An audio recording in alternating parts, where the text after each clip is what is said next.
Hello दोस्तों, आपका फिर से स्वागत है अपने चैनल स्टडीज ड्यूटी अमोडोमियो में।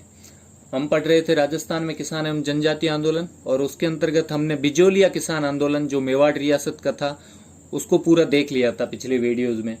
और अब मेवाड़ रियासत का दूसरा आंदोलन हम देखेंगे, वो है बेगू किसान आंदोलन। तो पहले बेगू के बारे में थोड़ा सा हम जान लेते हैं कि बेगू जो ये ठिकाना था कहाँ पर था और वर्तमान में कहाँ पर पड़ता है। तो ये मेवाड़ का प्रथम श्रेणी ठिकाना था। जैसा कि मैंने बताया था पहले कि 16 मुख्य ठिकाने थे जो मेवाड़ के प्रथम श्रेणी ठिकाने, बिजोलिया भी उसमें शामिल था, तो उसमें बेगू भी शामिल था। बेगू ठिकाना भी 16 प्रथम श्रेणी के ठिकानों में से एक था। और वर्तमान में ये कहाँ पड़ता है? चित्तौड़गढ़ जिले में स्थित है अपने। और बेगू ठिकाना जो था, अपन जब मेवाड़ की हिस्ट्री पढ़ेंगे तब इसके बारे में एक बात और जानेंगे कि यहाँ पर किसके वंशज राज करते थे। जैसे अपन ने देखा था बिजोलिया में कि बिजोलिया तो कोई भरतपुर के एक अशोक परमार नाम का आदमी था, उसको दिया गया था। खानवा के युद्ध के उसमें भाग लिया था, इसके बदले में उसको दिया गया था। तो परमार एक तरह से परमार वंश, राजवंश वहां पे वो ठाकुरगिरी या जागीरदारी करता था। लेकिन यहाँ पे बेगू में जब अपने मेवाड़ के राजा थे, जब लाखा, ये 15वीं शताब्दी की बात है, तो उनका बेटा था एक चुंडा। लेकिन बाद में उनकी एक और मतलब जवान कोई स्त्री होती है, उससे शादी होती है। तो वो पहले तो जो शादी का प्रस्ताव लेके आते हैं वो उनके बेटे के लिए लाते हैं। लेकिन जब पहले लाखा को ये महसूस होता है कि ये मेरे लिए लाए हैं, तो वो मूंछों पे हाथ देते हुए ऐसे बोलते हैं, अब तो मेरी उम्र काफी होगी, अभी तक मेरे लिए प्रस्ताव आ रहे हैं। तो चुंडा ये सोचता है कहीं अब इनकी बेइज्जती न हो जाए पिताजी की, तो बोलता नहीं पिताजी आप ही शादी करो। लेकिन जो प्रस्ताव लाते हैं वो मारवाड़ से आता है प्रस्ताव, और मारवाड़ का एक रणमल होता है, उसकी बहन का प्रस्ताव होता है, हंसाबाई का। तो अब वो ये चाहते हैं कि उनका भांजा, मारवाड़ वाले ये चाहते हैं उनका भांजा ही राजा बने। मतलब लाखा की जो अब पत्नी बनने वाली थी नई, उसका बेटा ही राजा बने। चुंडा तो पहले ही उनका बेटा था। तो चुंडा एक तरह से इसको भीष्म भी कहा जाता है अपने यहाँ का। क्यों? क्योंकि इन्होंने राज्य का त्याग कर दिया था, प्रतिज्ञा ले ली थी कि हाँ जो हंसाबाई है उसी के बेटे को यहाँ का राजा बनाया जाएगा। तो इस चुंडा को बाद में प्रमुख ठिकाने दिए गए थे कुछ, और उसके बदले में, राज्य छोड़ने के बदले में बहुत सारे इसको विशेषाधिकार दिए गए थे। उनमें से सलूम्बर ठिकाना वगैरह जो प्रथम श्रेणी के महत्वपूर्ण ठिकाने थे, कुछ ठिकाने वो इनको दिए गए थे। तो उसमें बेगू भी शामिल था। तो बेगू में चुंडा के वंशजों का राज था। बेगू में किसका राज था? चुंडा के जो वंशज थे। ये थोड़ा सा नहीं समझ में आया तो अपन बीच से देख रहे हैं, तो अपने को सिर्फ ये वर्ड याद रखना है, चुंडा जो लाखा के बेटे थे उनके वंशजों का वहां जागीरदारी थी। बाकी ये अपन मेवाड़ में देख लेंगे तो अपने को पूरा समझ में आ जाएगा कि क्या मामला हुआ था, क्यों चुंडा ने राज्य छोड़ा था। तो चुंडा के वंशज यहाँ राज करते थे, और बाद में इसकी कई शाखाएं हो जाती है। तो बेगू पहले बहुत बड़ा ठिकाना था और इसकी आय बहुत ज्यादा थी, राजस्व बहुत ज्यादा प्राप्त करता था। लेकिन बाद में इसके अलग अलग भाग हो जाते हैं, और इसकी एक शाखा सलूम्बर भी जाती है बाद में, इन्हीं के बेटों में से, इन्हीं के वंशजों में से सलूम्बर। वैसे इसको सलूम्बर भी साथ में दिया गया था, लेकिन अब एक ही जमीन पर तो रह नहीं सकते, तो वहां भी ठिकानेदारी करने में से इनके जो डायरेक्ट वंशज थे उनमें से कोई एक वहां भी जाता है। तो ये अपन ने देख लिया कि चुंडा के वंशज वहां ठिकानेदार थे। अब आते हैं कि जब आंदोलन हुआ, ये आंदोलन 1921 में स्टार्ट हुआ था। पहली बात तो ये जान लेते हैं ताकि पता रहे, बाद में भी अपन देखेंगे, लेकिन शुरुआत में कि 1921 में इसकी शुरुआत हुई थी। और किसके प्रभाव से स्टार्ट हुआ था? क्योंकि ये बिजोलिया के नजदीक था, बेगू ठिकाना था वो बिजोलिया के नजदीक था, बिजोलिया के नजदीक ठिकाना था ये। तो जब बिजोलिया में किसान आंदोलन हुआ तो उसके प्रभाव में बेगू में भी क्या हुआ, किसान उन बिजोलिया के किसानों से प्रेरित हुए। उन्होंने सोचा हम भी कोई ऐसा आंदोलन शुरू करते हैं। यहाँ भी लाग बाग बैठ बेगार बहुत ज्यादा है। तो कई लोग तो बोलते हैं ये शुरुआत में बेगार के विरोध में शुरू हुआ था, लेकिन मतलब इसकी मांगे तो वही थी कि लाग बाग बैठ बेगार और भू राजस्व ज्यादा होना, इसके विरोध में ये बेगू किसान आंदोलन भी शुरू हुआ था। तो बिजोलिया के प्रभाव में तो बहुत सारे शुरू हुए थे, जैसे पारसोली में मैंने बताया भी था, भिंडर में, बस्सी में, मंदेसरा, भंडावरी, बहुत सारे गांव थे, धंगड़मऊ, अलग अलग। तो बस्सी, पारसोली, खालसा क्षेत्र उदयपुर का, भैंसरोडगढ़ में भी थोड़ा बहुत, तो ये इन सब में भी हुए थे। लेकिन इनको मैंने पहले आपसे बात की थी तब बताया था कि यहाँ का आंदोलन क्रूरता से दबाया गया। तो बेगू में भी वो ठिकानेदार यही सोचता था कि इसको भी अपन क्रूरता से दबा देंगे, क्योंकि ये तो दबा दिए गए थे, तो इनका नाम इतना ज्यादा फेमस नहीं है, पढ़ते तो अपन यही है। बाकी हुआ तो इनमें भी था, पारसोली वगैरह में, भ्रष्टाचार के विरुद्ध। तो तब यहाँ पे ठिकानेदार कौन थे? अनूप सिंह सेकंड। लेकिन अब अपने को सेकंड नहीं भी लिखा है तो अनूप सिंह, क्योंकि ज्यादातर अपन यही पढ़ते हैं। अनूप सिंह पहले भी हुए थे। अब जो राजा महाराजा या ठिकानेदार होते हैं उनमें नाम रिपीट काफी होते हैं, मतलब एक दो पीढ़ी के बाद नाम वापस रिपीट हो जाता है। वैसे इसका नाम अनूप सिंह सेकंड था, इससे पहले भी एक अनूप सिंह इसी ठिकाने में हो चुका था। लेकिन अगर अपन अनूप सिंह याद रखेंगे तो भी गलत नहीं है, क्योंकि कोई ऐसा खास क्वेश्चन पूछेगा नहीं कि अनूप सिंह फर्स्ट या सेकंड, क्योंकि ये कोई राजा नहीं है, ठिकानेदार है इसलिए। और बेगू में कौन से किसान ज्यादा थे? जैसे बिजोलिया में धाकड़ जाति के किसान ज्यादा थे, और बिजोलिया में तो एक चीज ये भी कहते हैं कि धाकड़ों ने, मतलब किसान पंचायत ने स्टार्ट किया था, लेकिन साथ में कुछ जाट भी थे शामिल। तो कई लोग, मतलब ज्यादा तो नहीं, कुछ लोग बिजोलिया आंदोलन को धाकड़ जाट किसान आंदोलन भी कहते हैं। लेकिन यहाँ पे भी ज्यादा कौन सी जाति के किसान थे? धाकड़, जिनकी बिजोलिया में भी क्या थी? प्रमुखता थी।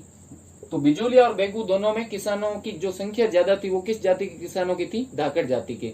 और ये मैंने बता ही दिया है कि बिजोलिया से प्रेरित होकर ये किसान आंदोलन शुरू हुआ था। लेकिन बाकी तो छोटे मोटे थे, वो दबा दिए गए, ये वाले पारसोली, भिंडर, बस्सी, खालसा जो भी थे, मंदेसरा। लेकिन ये थोड़ा सा आगे चलता रहा। इसका क्या कारण है कि अब हम इसका शुरुआत से देखते हैं कि शुरुआत तो होती है बिजोलिया से प्रभावित होकर लाख बाग बैठ बेगार के विरोध में। तो मई 1921 में क्या होता है? चांदखेड़ी नामक जगह होती है, वहां पे किसान इकट्ठे होके किसान सभा कर रहे होते हैं। यहाँ भी किसान इकट्ठे हुए, संगठन बनाया एक तरह का। तो चांदखेड़ी में एक सभा पर भी ठाकुर के लोग क्या करते हैं? इन पे अमानवीय व्यवहार करते हैं, मारपीट करते हैं। वहां किसान सभा पर अमानवीय व्यवहार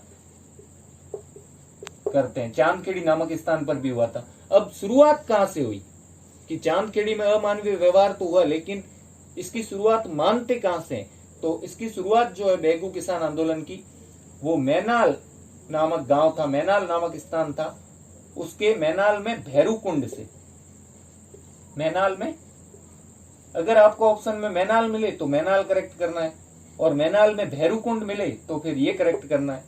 तो मैनाल में भैरूकुंड नामक स्थान से ये प्रारंभ हुआ था किसान आंदोलन, मतलब किसानों ने विरोध शुरू किया था यहां से। और फिर चांदखेड़ी में एक सभा करते हैं किसान, तो वहां पे जो ठाकुर के लोग हैं वो मारपीट के भगा देते हैं, अमानवीय व्यवहार करते हैं।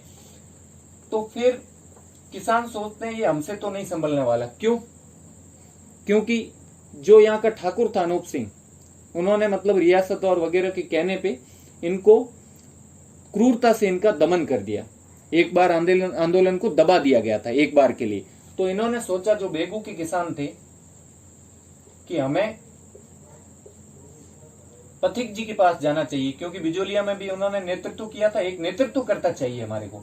तो पथिक जी ने कौन सा बना रखा था संगठन? राजस्थान सेवा संघ। तो उसकी हेल्प लेनी चाहिए। तो ये पथिक जी से मिलते हैं। तो पथिक जी खुद तो नहीं आते, लेकिन जो इसके सचिव होते हैं, राजस्थान सेवा संघ के सचिव कौन होते हैं? रामनारायण चौधरी, उनको भेज देते हैं कि ये आपके आंदोलन का नेतृत्व करेंगे। तो पथिक जी किसको भेजते हैं? ये चीज याद रखना इंपॉर्टेंट है। मैनाल में भैरूकुंड से ये प्रारंभ हुआ था, और बाद में दबाने के बाद, एक बार दबाने के बाद वो पथिक जी से मिलते हैं, और पथिक जी भेजते हैं राजस्थान सेवा संघ के सचिव रामनारायण चौधरी को। तो इसमें मुख्यतः जो नेतृत्वकर्ता मानते हैं वो रामनारायण चौधरी को मानते हैं कई लोग, क्योंकि शुरुआत, जो रियल शुरुआत, पहले तो शुरुआत हो गई थी मैनाल में, लेकिन रियल शुरुआत इनके आने के बाद हुई। और इन्होंने क्या किया?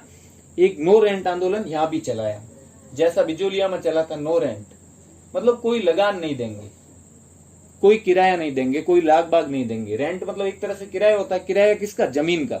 जो लगान लेते थे या लाग बाग, वो एक तरह का किराया ही था।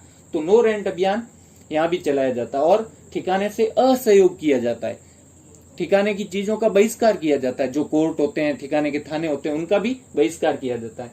और दूसरी बात कि नो रेंट अभियान तो चलाया, उससे पहले जो रामनारायण चौधरी है, इनके साथ साथ अभियान चलाने के साथ साथ क्या करते हैं, वो मिलते हैं किससे, मेवाड़ के जो पीएम होते हैं उनसे। किसानों की समस्या लेके किसके पास जाते हैं, मेवाड़ या उदयपुर के पीएम के पास, क्योंकि राज्य तो यही होता है रियासत, उसके पीएम, पीएम मतलब दीवान, पीएम को क्या बोलते थे, दीवान, प्राइम मिनिस्टर मतलब प्रधानमंत्री मतलब दीवान।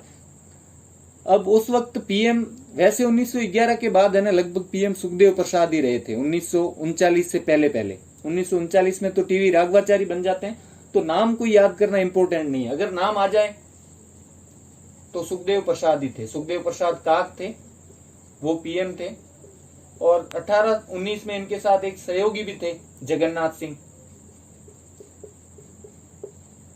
मेहता, जगन्नाथ मेहता या मेहता जगन्नाथ सिंह। ये मेहता एक तरह की पहले उपाधि होती थी, महतो, मेहता, भंडारी, भंडार का ध्यान रखता वो भंडारी, उससे ये बन गई है। तो उनसे मिलते हैं मेवाड़ के दीवान से, तो नाम यहाँ पे इंपॉर्टेंट नहीं है इतना। तो दीवान से मिलते हैं, लेकिन दीवान क्या बोलते हैं, इनको आश्वासन देते हैं कि हम आपकी समस्याओं का हल करेंगे, किसानों की समस्याओं का हल कर देंगे, और इसके लिए कोई ना कोई कमेटी बिठाएंगे, या कोई जांच आयोग भेजेंगे, या फिर कोई समझौता करेंगे। लेकिन 1922 जो वर्ष होता है, उसके अंत तक कोई समझौता नहीं होता, कोई समझौता नहीं होता। अब सोचो, 1921 में शुरू हुआ था, 1922 के स्टार्टिंग में तो ये लगभग मिले थे दीवान से, और अंत तक कोई समझौता नहीं होता है वहां। और समझौता नहीं होने की वजह से रामनारायण चौधरी भी सोच लेते हैं यहाँ तो आंदोलन पूरी तरह से तीव्र करना पड़ेगा, तभी इनको अक्ल आएगी। तो 1922 के अंत जब हो जाता, उसके बाद जब 1923 वर्ष लगता है, तब इस आंदोलन को थोड़ा सा गति दे देते हैं रामनारायण चौधरी, और किसान पूरी तरह से ठिकाने का विरोध कर देते हैं और संगठन बनाते हैं, और वापस वही कि लाग बाग हम नहीं देंगे, भू राजस्व नहीं देंगे। जब ठाकुर को लग जाता है कि अब मामला थोड़ा टेढ़ा हो जाएगा, तो ठाकुर क्या करते हैं, अनूप सिंह, अब इनकी लास्ट चाबी तो वही है ना पथिक जी के पास, क्यों, पथिक जी ने तो भेजा है रामनारायण चौधरी को। तो जो ठाकुर होते हैं वो अनूप सिंह, वो अजमेर में पथिक जी से मिलकर किसानों के लिए समझौता करते हैं, पथिक जी के थ्रू, इनकी मध्यस्थता में, इनकी मध्यस्थता में किसानों के लिए एक समझौता करते हैं।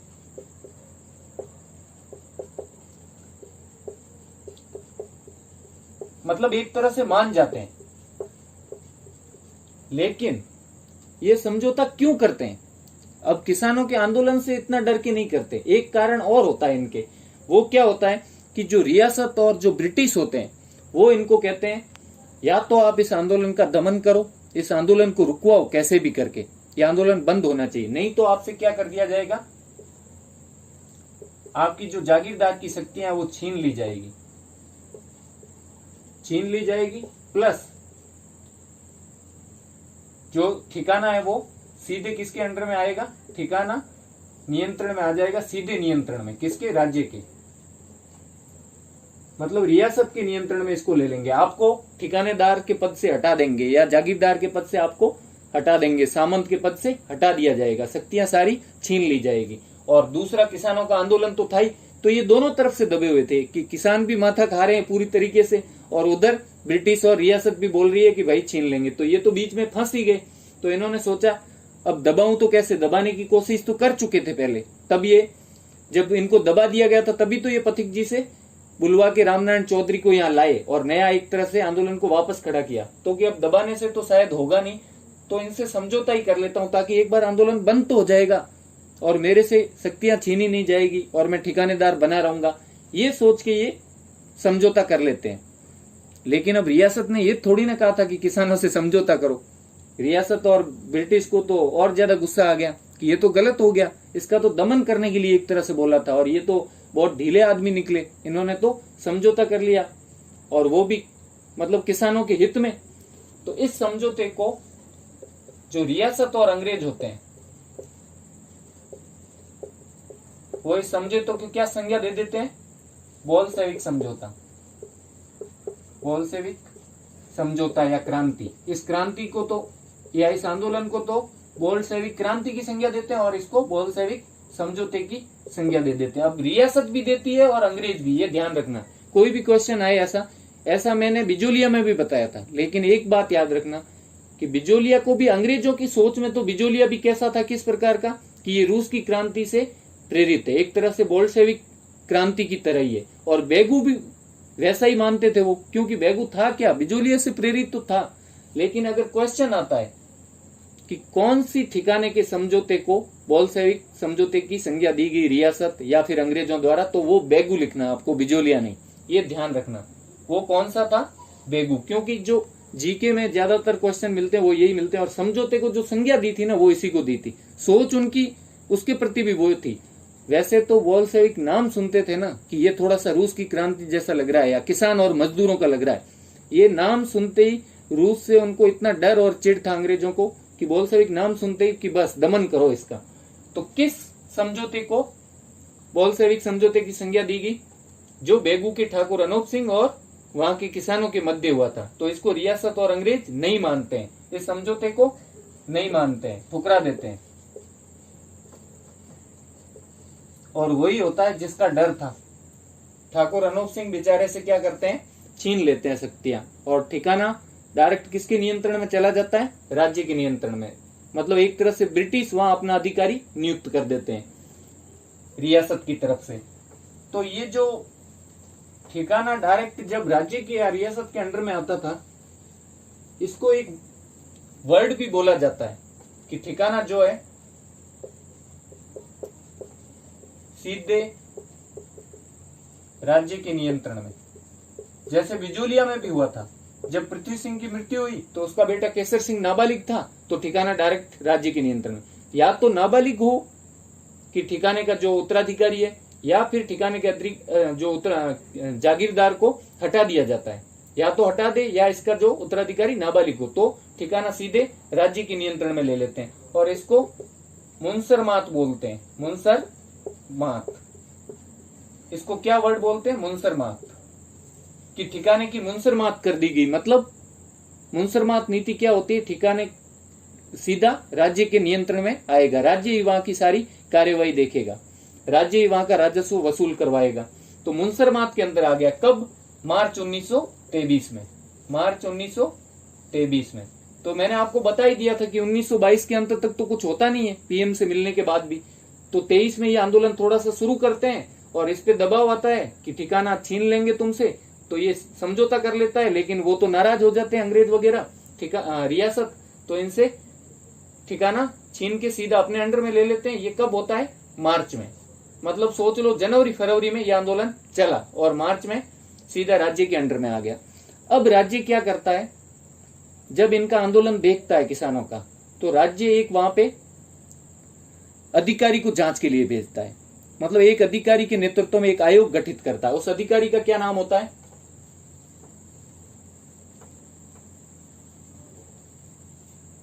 GC trench.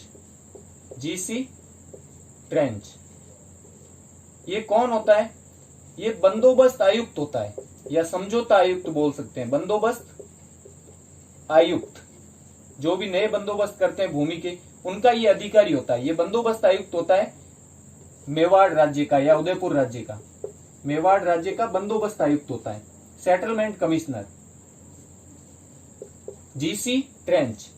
जीसी ट्रेंच, तो इसको वहां पे मेवाड़ महाराणा, मेवाड़ महाराणा तो क्या भेजेंगे, मतलब रियल बात ही ये थी कि जब जुलाई का अंत था ना, जुलाई के अंत में, जुलाई 1923 के अंत में लगभग, मतलब 28 जुलाई को जो यहाँ के पहले जो महाराणा थे उनसे तो अंग्रेज सरकार अधिकार छीन लेती है, और नए महाराज कुमार जो होते हैं भूपाल सिंह, उनको अधिकार दे देती है। तो वो पूरी तरह से, अब अंग्रेजों ने उनको अधिकार दिलवाए, राजा बनवाया, तो उनके हाथों की एक तरह से कठपुतली होते हैं। पहले तो वो नाबालिग होते, कम उम्र के, बाद में वो उनके हाथों की एक तरह से कठपुतली होते हैं। तो 28 जुलाई 1923, क्यों मार्च में ये सब हुआ है, तो तब ये प्रक्रिया स्टार्ट हो गई थी कि मतलब फतेह सिंह को हटाना है। पहले महाराणा फतेह सिंह थे, तो फतेह सिंह को हटाना और अधिकार किसको देने, महाराज भूपाल सिंह को। तो इस वजह से सारा कुछ वहां अंग्रेजों का ही चलता था, तो अंग्रेज ही भेजते हैं। लेकिन बोलते हैं ऐसे, मेवाड़ महाराणा ने किस अधिकारी को भेजा जांच के लिए बेगू में, तो अपने को लिखना है जीसी ट्रेंच, जो बंदोबस्त आयुक्त होता है। तो ये एक आता है बेगू। जून के महीने में ये बेगू आ जाता है। कब आता है, गर्मियों में।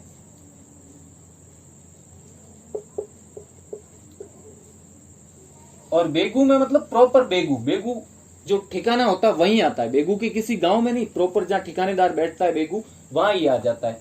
और अब ये किसानों को आमंत्रित करता है कि आप आइए बेगू और मुझे अपनी समस्याएं बताइए। लेकिन किसान एक जिद पर अड़ जाते हैं कि हम बेगू नहीं आएंगे, क्यों किसानों को थोड़ा ऐसा लग रहा होता है कि शायद हम वहां जाएं तो हम वहां कम लोग जा पाएंगे, अपनी शक्ति नहीं प्रदर्शन कर पाएंगे। दूसरी बात, शायद हमारे को दबा दिया जाए, हमारी मांगे न मानी जाए। तो हम अपनी जगह पर ही, जैसे फिल्मों में होता है ना कि जगह भी मेरी होगी, नियम भी मेरे होंगे, वैसे किसान चाहते हैं कि भाई जीसी ट्रेंच को बोलते हैं तू आ जा। ये आया तो बेगू था, इसको बोलते हैं तू कहां पे आ जा, रायता, रायता, रायता, जो भी गांव का नाम है, रायता नामक गांव में बुलाते हैं किसान इसको कैंप लगाने को, कि आप यहां आके कैंप लगाओ। रायता नामक गांव में बुलाते हैं जीसी ट्रेंच को। और जीसी ट्रेंच किसानों को कहां बुलाता है, बेगू में किसानों को बुलाता है। तो किसान तो मना कर देते हैं, जिद्दी होते हैं, धाकड़ तो धाकड़ है।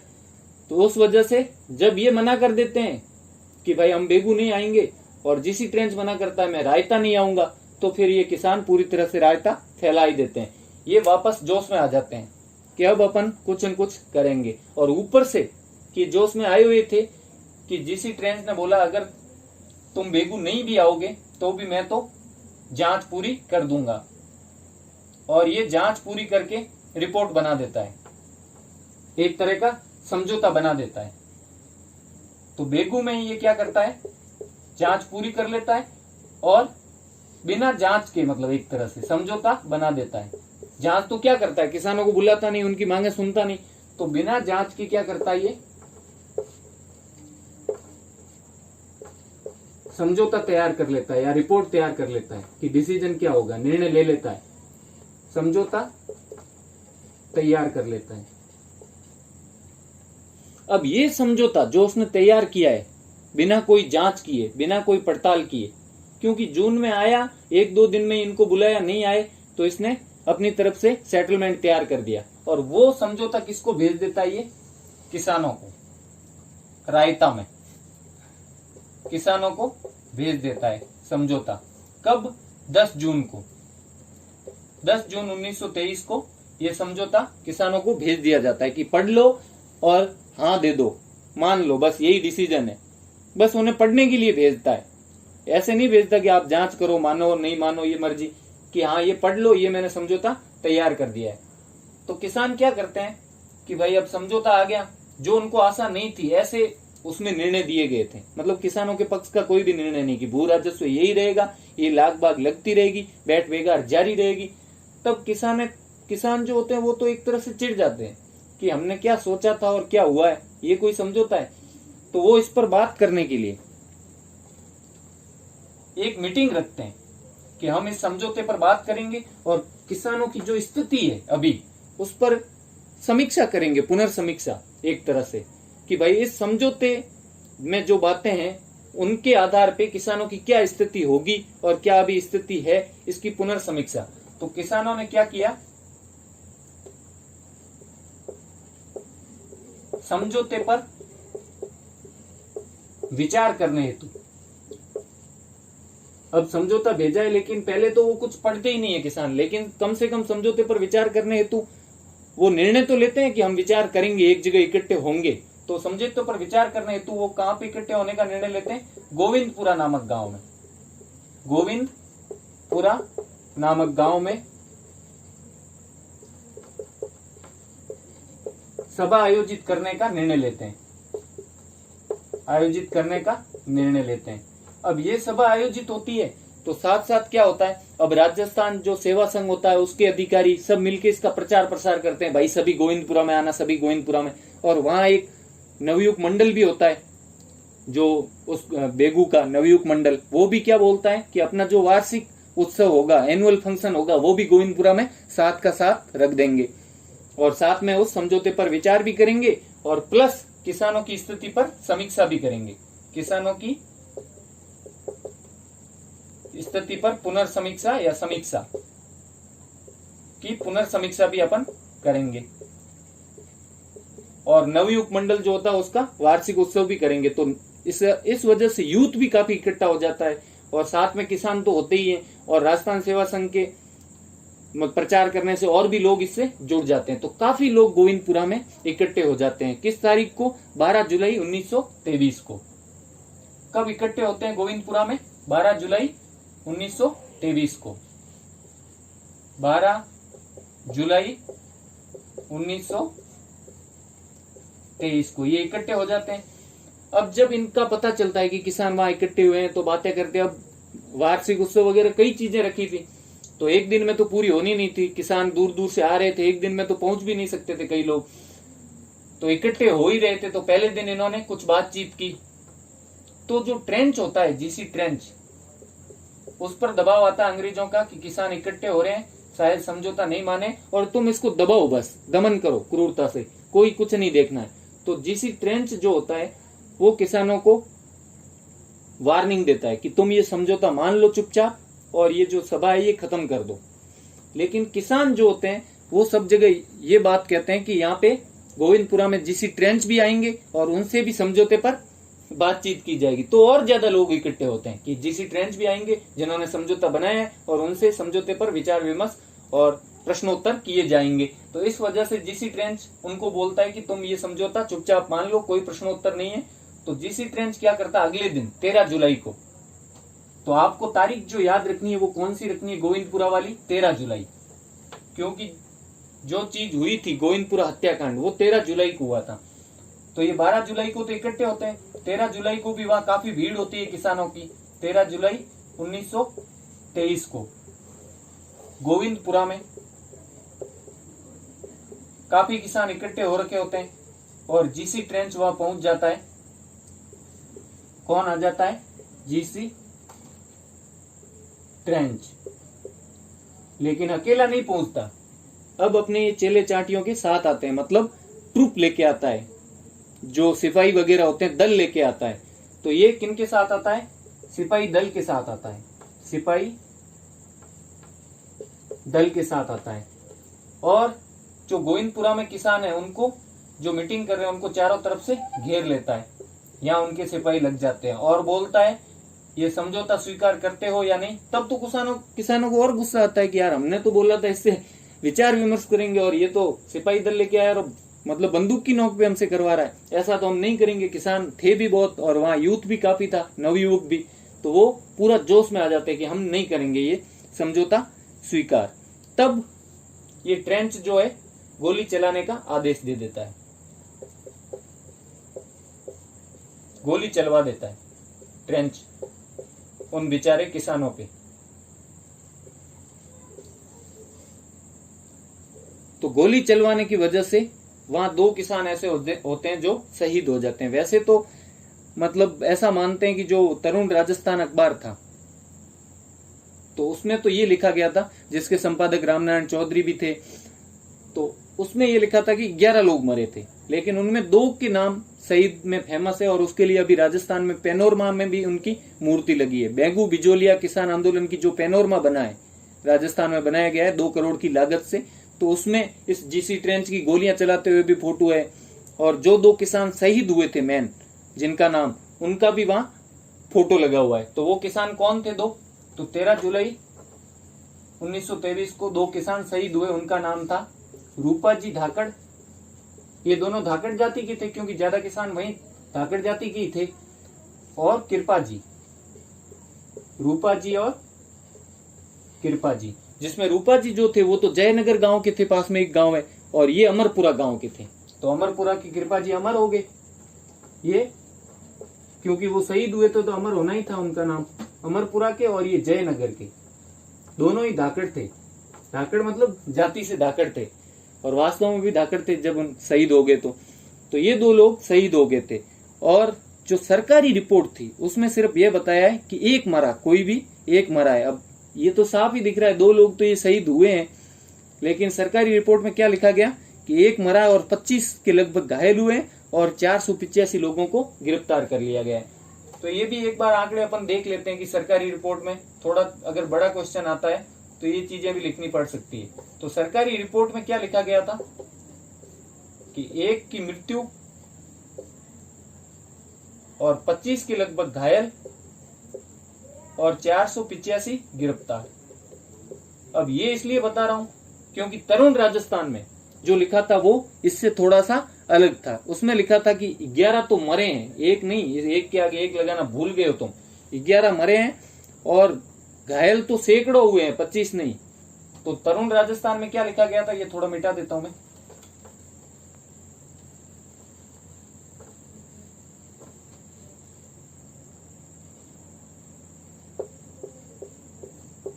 तरुण राजस्थान अखबार में लिखा था कि 11 की मृत्यु हुई है, 11 लोगों की, और सैकड़ों के लगभग घायल हुए हैं, मतलब 100 की गिनती में थे घायल।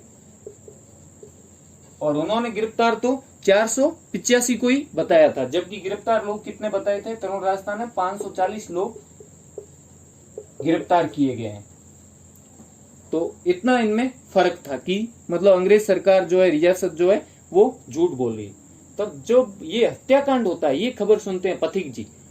वैसे तो पथिक जी को मेवाड़ में आना प्रतिबंध लग रखा होता है कि मेवाड़ में आप नहीं आओगे, उदयपुर स्टेट में नहीं आओगे, लेकिन जब ये घटना होती है तो पथिक जी एक तरह से क्षुब्ध हो जाते हैं, दुखी हो जाते हैं कि यार बहुत बुरा हुआ, अब तो मुझे ही वहां जाना पड़ेगा और कुछ करना पड़ेगा। तो फिर पथिक जी यहाँ पे आते हैं बेगू, चोरी छुपके। इस घटना के बाद बेगू आते हैं। कौन सी घटना? गोविंदपुरा हत्याकांड के बाद।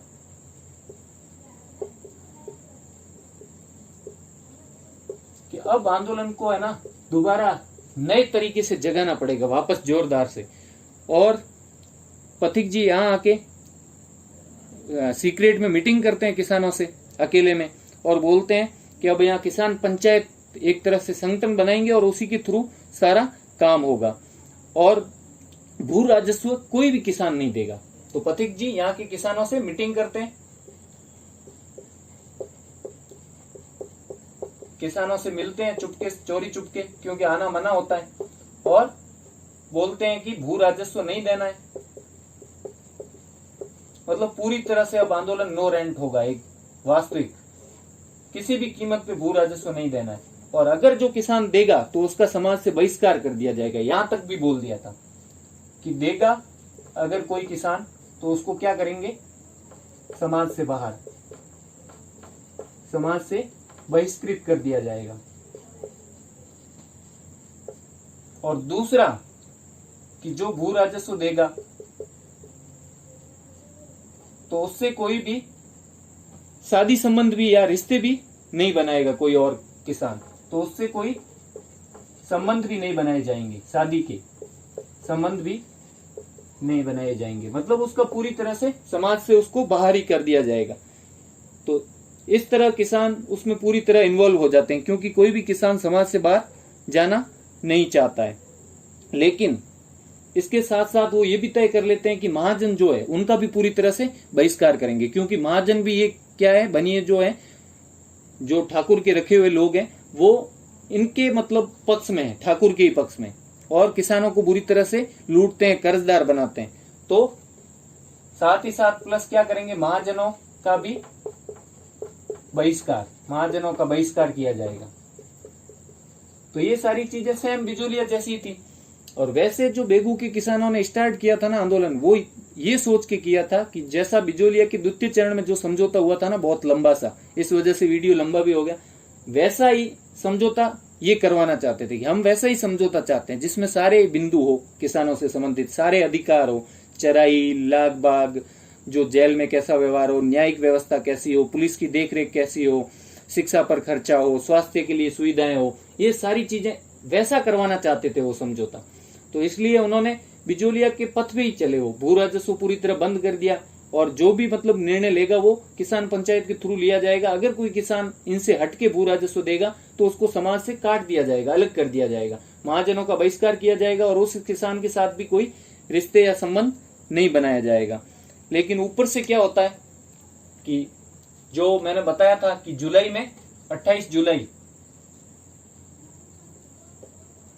जुलाई तारीख वैसे याद नहीं रखो तो भी चलेगा कि जुलाई के अंत में, आप ऐसा याद रख लो कि जुलाई के जो अंत में था, राज्य की जो रियासत के अधिकार है वो कौन राजा बन जाता है? महाराज कुमार भूपाल सिंह। अंत में कौन राजा बन जाते हैं? भूपाल सिंह, जो पूरी तरह से अंग्रेजों का सपोर्ट करते हैं, अंग्रेजों के सहयोगी होते हैं भूपाल सिंह। ये अंग्रेजों की हाथ की एक तरह से कठपुतली, क्योंकि इनको अधिकार दिलवाए भी उन्होंने ही है, अंग्रेजों के पक्षधर होते हैं। इस तरह वो मतलब किसानों से समझौता चाहते ही नहीं कि जो अंग्रेज कर रहे हैं वो एकदम मतलब गांव में बोलते हैं ना रेडी रेट है, जो अंग्रेज कर रहे हैं वही सही है। तो 28 जुलाई ये घटना तो हुई थी 13 जुलाई को, और 13 जुलाई के बाद जस्ट ही कुछ दिनों बाद ही क्या हुआ, वह महाराजा भी ऐसे बन गए। पहले तो फतेह सिंह थे और महाराजा भूपाल सिंह वहां पे जो रियासत के सारे अधिकार है वो संभाल लेते हैं, तो वो अंग्रेजों का ही साथ देते हैं, तो वो पूरा पावर दे देते हैं अंग्रेजों को। तो इस वजह से जो ट्रेंच पहले समझौता की रिपोर्ट बनाता है, जिस पर वो बात करने के लिए गोविंदपुरा में इकट्ठे हुए थे, उसमें भी ट्रेंच ये कहता है कि इन किसानों में जो असंतोष की भावना है वो किसने जगाई है? पथिक ने। क्यों? क्योंकि पथिक जी ने रामनारायण चौधरी को भेजा था। तो ट्रेंच जो जीसी ट्रेंच था उसकी रिपोर्ट या उसका जो समझौता था उसकी रिपोर्ट में क्या लिखा गया था? भाई किसानों से संबंधित की लाग बाग कम नहीं होगी, ऐसे भयंकर निर्णय तो थे ही किसानों के लिए कि भू राजस्व वैसा ही रहेगा, बेगार भी चलेगी। लेकिन रिपोर्ट में एक चीज और लिखी थी कि जो यहाँ के बेगू के किसानों में असंतोष है वो किसने जगाया है? असंतोष पैदा किसने किया है? पथिक जी ने। तो इन सब जो ये गतिविधियां हो रही है आंदोलन की और ठिकाना विरोधी जो गतिविधियां हो रही है, उन सब का जो आरोप है वो किस पे मढ़ रहे थे? पथिक जी पर। उन सब के जिम्मेदार कौन है? पथिक जी। इसलिए इनको गिरफ्तार किया जाना चाहिए। तो किसकी रिपोर्ट पर, अगर पूछे किसकी रिपोर्ट पर पथिक जी को गिरफ्तार किया गया, तो जीसी ट्रेंच, और उसी ने गोविंदपुरा हत्याकांड करवाया था और वो ही जांच के लिए आया था। तो एक नाम ही है इसमें, जीसी ट्रेंच। तो पथिक जी को क्या किया जाता है? 10 सितंबर 1923 को गिरफ्तार कर लिया जाता है। तो ये आंदोलन, जैसे बिजोलिया आंदोलन कमजोर पड़ा था और द्वितीय चरण खत्म हो गया था एक तरह से, उसका तृतीय चरण में स्टार्ट में फिर उनको गिरफ्तार कर लिया। तो 10 सितंबर 1923 को पथिक जी को गिरफ्तार कर लेते हैं। तो पथिक जी के जाने से बिजोलिया आंदोलन में भी नेतृत्व फिर बदलना पड़ता है, कमजोर पड़ जाता है। उसी प्रकार बेगू भी क्या हो जाता है, पथिक जी के गिरफ्तार होने पे आंदोलन एक तरह से अपने आप रुक ही जाता है। लेकिन अपन ऐसा थोड़ी ना लिखेंगे कि इस आंदोलन से कुछ हुआ ही नहीं, तो आंसर में कुछ तो लिखना ही पड़ेगा। तो इस आंदोलन के दबाव में क्या हुआ था कि जो भू सुधार मतलब भू बंदोबस्त लागू किया गया कि नया भू बंदोबस्त लाया जाएगा, उसी के अनुसार भू राजस्व लगाए जाएंगे। तो बेगू आंदोलन से क्या हुआ? तो बेगू आंदोलन के दबाव में बेगू में नया भू बंदोबस्त शुरू किया गया।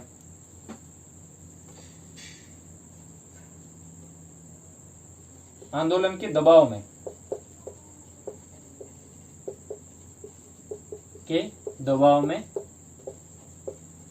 बेगू में, कहां पे? बेगू में। अब आंदोलन बेगू का था तो वहीं करेंगे। नया बंदोबस्त या भूमि बंदोबस्त शुरू किया गया। कब शुरू किया गया? ये दिसंबर में शुरू हो जाता है, दिसंबर 1923 में। तो ये लाइन जरूर याद रखना, क्योंकि बेगू आंदोलन से क्या हुआ, तो एक छोटी सी चीज यही हुई थी। बीच में एक समझौता हुआ जिसको तो रियासत ने माना नहीं, अंग्रेजों ने माना नहीं, बोल्शेविक करार दे दिया। तो दिसंबर 1923 में क्या होता है, नया भूमि बंदोबस्त शुरू हो जाता है इस आंदोलन के दबाव में। वैसे तो ये आंदोलन उससे पहले कमजोरी पड़ गया था, लेकिन ये मान सकते हैं कि दोबारा आंदोलन नहीं उठे, इस वजह से अंग्रेजों ने बोला यहाँ पे नया भूमि बंदोबस्त किया जाएगा। तो और इसमें अब क्या क्या चीजें याद रखनी है, थोड़ा अपन ये देख सकते हैं कि जैसे इसके पास में अब पारसोली में भी आंदोलन हुआ था, तो एक वर्ड इस गांव का नाम भी आता है, पारसोली। तो अगर क्वेश्चन पूछ भी ले कि अनूप सिंह ने किसानों से कहां समझौता किया, तो वैसे तो अनूप सिंह ने कहां समझौता किया था, अजमेर में पथिक जी की मध्यस्थता से। किसानों से डायरेक्टली कम ही मिले थे, लेकिन बिजोलिया के आसपास पारसोली गांव में भी आंदोलन हुआ था भ्रष्टाचार वगैरह के विरोध में। तो अनूप सिंह ने पारसोली के किसानों से समझौता कर लिया था। बाद में तो इस बेचारे को हटा ही दिया, किसानों से समझौता कर लिया। तो किसानों से मिलके जो उन्होंने बोला कि भाई हम मांगे मान लिए, पथिक जी से बात करेंगे, वो कहाँ कहा था, अगर ऐसा क्वेश्चन पूछ ले। वैसे कोई ये बात इतनी इंपॉर्टेंट तो नहीं मान सकते, क्योंकि इसी आंदोलन में इसको ले सकते हैं। वैसे तो पारसोली अलग पड़ता है एक हिसाब से तो, लेकिन आएगा इसी के अंतर्गत। अगर क्वेश्चन आएगा तो ये पूछेंगे कि बेगू के किसानों से कहां समझौता किया गया, और ऑप्शन में अजमेर पथिक जी की मध्यस्थता से नहीं हो और दिया हो पारसोली, तो अपन क्या लिखेंगे, पारसोली नामक गांव में किसानों से समझौता कर लिया। किसने, ठाकुर अनूप सिंह ने। कौन से गांव में, पारसोली में। और बाकी तो इसमें कुछ खास बचा नहीं है। बेगू आंदोलन में इतनी चीजें थी जो सारी बता चुका हूं मैं। बिजोली आंदोलन से संबंधित मैं एक चीज और बता देता हूं आपको, थोड़ी सी रह गई थी पीछे की। जो बाल गंगाधर तिलक थे, बाल गंगाधर तिलक, ये एक छोटी सी चीज मेरे दिमाग में आई तो सोचा बता दूं। बाल गंगाधर तिलक ने पत्र भी लिखा था महाराणा को बिजोली आंदोलन के लिए, उनके सपोर्ट में पत्र लिखा था। कौन से के लिए, बेगू के लिए नहीं, बिजोलिया के लिए।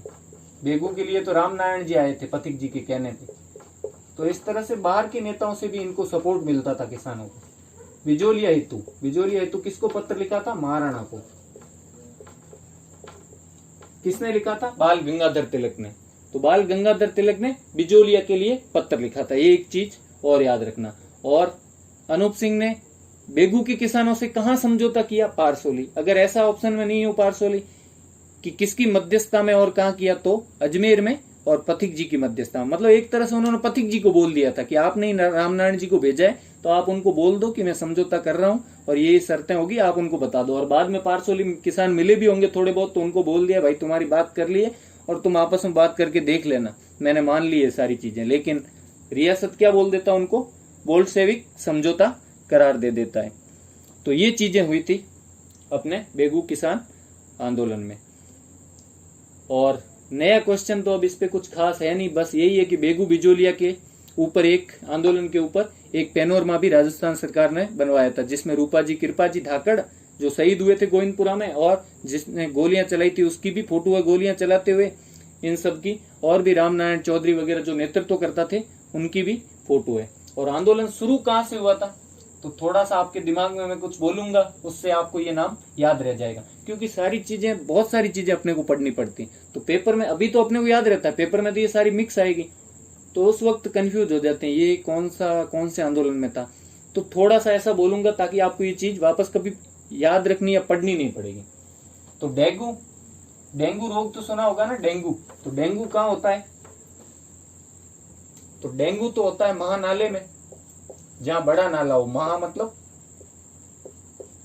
महानाले में, महानाल बोल सकते हैं। अब महानाली हो, कोई बड़ी नाली हो या नाला हो तो महानाल बोल सकते हैं उसको। तो डेंगू तो होता है महानाल में, और बेंगू कहाँ होता है, बेगू ये होता है मैनाल में। दोनों नाम एक जैसे ही है। अब महानाल महानाल, अब गांव में महानाल बोलेंगे तो ऐसे बोलेंगे मानाल। तो बेंगू महानाल में, मैनाल में, और डेंगू महानाल में। इससे आपको थोड़ा सा याद रह जाएगा कि कौन से स्थान से शुरू हुआ था बेंगू किसान आंदोलन, मैनाल के भैरू कुंड से। अब ये भी कुंड है, कुंड में ही मिलते हैं डेंगू के मच्छर। तो कुंड में ही मिलता है डेंगू और कुंड में ही मिलता है डेंगू। कहाँ पे, महानाले में, मैनाले में। ठीक है, तो यहाँ अपना ये बेंगू किसान आंदोलन समाप्त होता है। अगर आपको मेरी वीडियो अच्छी लगी हो तो इसे लाइक करें और अपने चैनल स्टडीज ड्यूटी अमोडोमियो को सब्सक्राइब करें और ज़्यादा से ज़्यादा दोस्तों से शेयर करें। पढ़ते रहें। Thank you so much. Studies duty.